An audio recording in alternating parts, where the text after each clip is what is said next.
All right, babies, it's that time again. Oh, yeah. We are in Job 26. And in Job 26, we have Job responding to his friends. And he's saying, "You've gone on and on with your verbiage, but you haven't helped me any. So by whose spirit are you speaking? Because I'm not getting any support from you." And then he goes on to talk about how God is unfathomable in his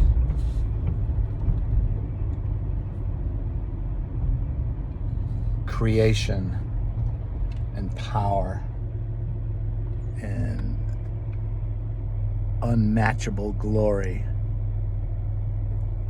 Like, how do you hang the earth in space?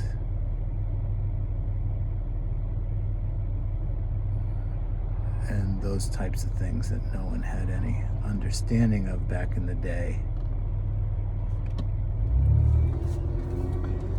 And so he goes through this list of things that show God's majesty, like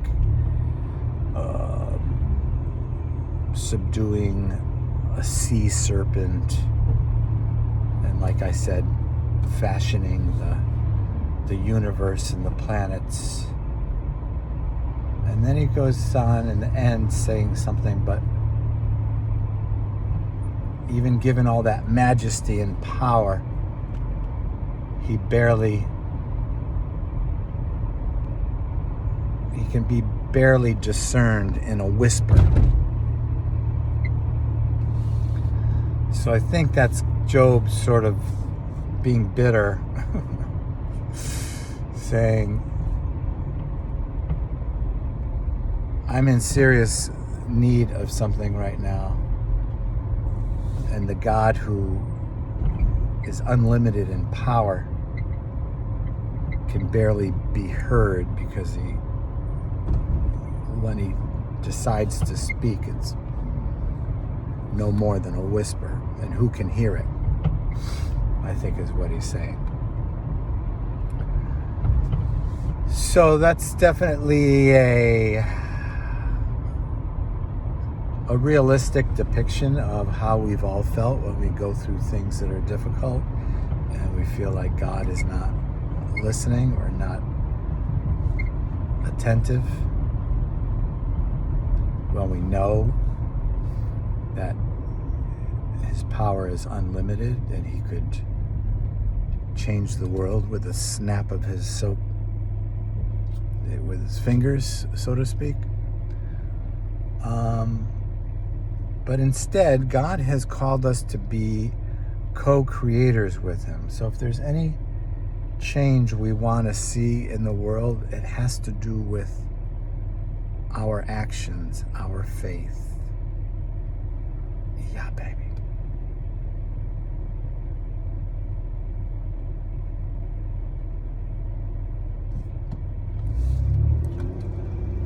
So it could be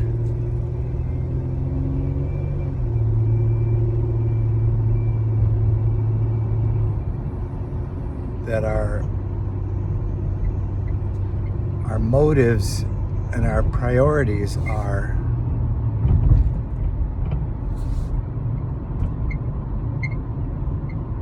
in need of adjustment if we're not experiencing the power of his life in us.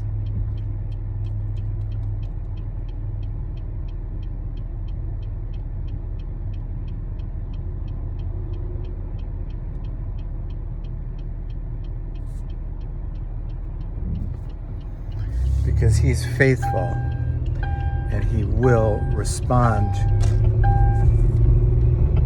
when he is given respect and the expectation of his compassion to be demonstrated in the answering of prayers.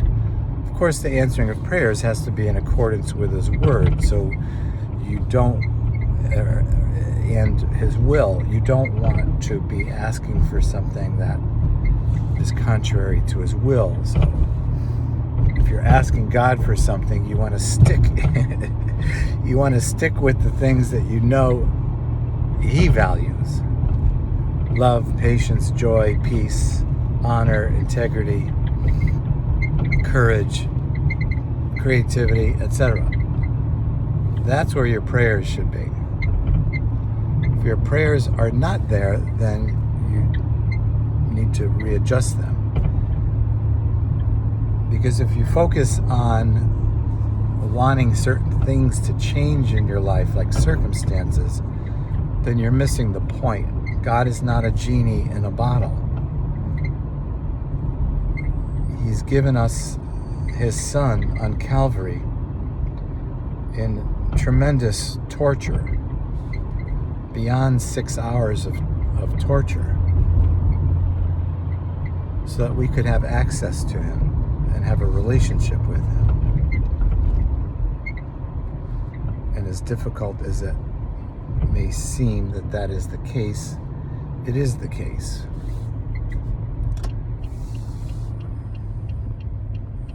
Some of the things in Jesus' life might be debatable, but his death by crucifixion is not. So clearly there was a purpose there, and that purpose was to give us power and anointing in the Spirit of God to be used by God for his purposes. And what do you know? With one who has all the power in the universe as the creator, what does he want? He wants you to hear his whisper when he says, I love you. When he tells you what your heart needs to hear, not what your mind demands or thinks is necessary. Yeah, baby. He wants all of you. Because there's no relationship without complete submission. Right? You think of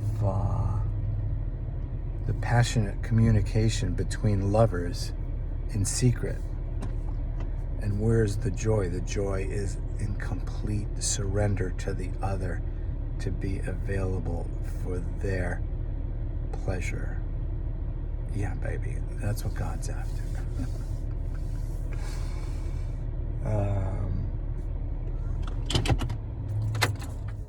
So that's my encouragement to you, baby.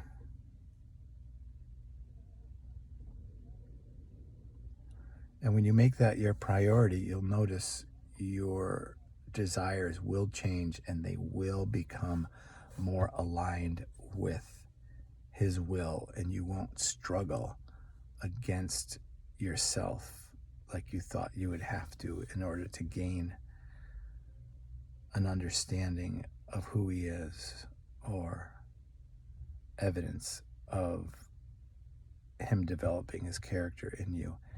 It'll be just a natural overflow of his presence in you.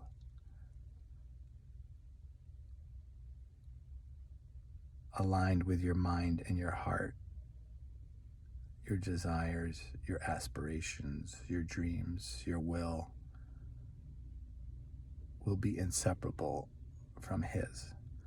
Oh yeah, baby.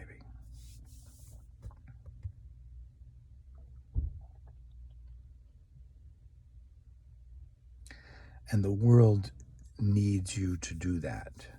As you can see, the world is in a complete mess. And it's not up to how hard we can pray for God to fix it. It's how are we going to step out of ourselves and let him be seen in us to correct it. Oh, yeah, baby.